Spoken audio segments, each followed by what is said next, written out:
सहरर स्थिति परिदर्शन कले जिलापाल सुवर्णपुर। सहरर ड्रेनेज व्यवस्था को अतिशीघ्र व्यवस्थित करने को निर्वाही अधिकारी को निर्देश।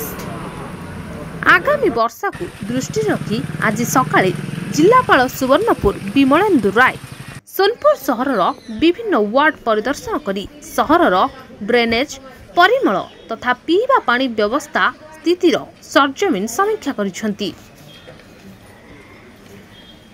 आज सकाळे जिलापाल श्रीजुक्त राय सहरर बिजू पट्टनायक छकठारु बड़ बजार दे गुंडीचा मंदिर पर्यंत जाइथिबा मुख्य रास्ता टिकिरीपड़ा तरियापड़ा रास्तार ड्रेनेज व्यवस्था आंबेडकर छकठारु ब्लॉक छक मध्य ड्रेनेज व्यवस्था सहित सहरर ड्रेन पानी निर्गमन निमंते रहिथिबा मुख्य ड्रेन स्थितिर निरीक्षण करिसेंती।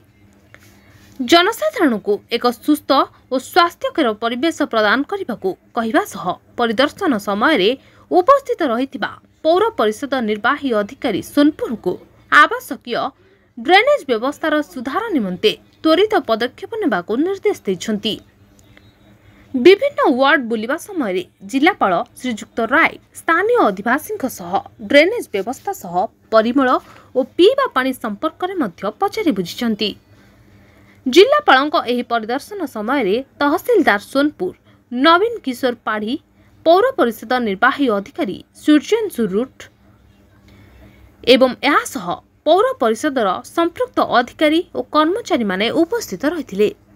सुवर्णपुर आशुतोष पुजाहारी रिपोर्ट संभव टीवी ओडिया।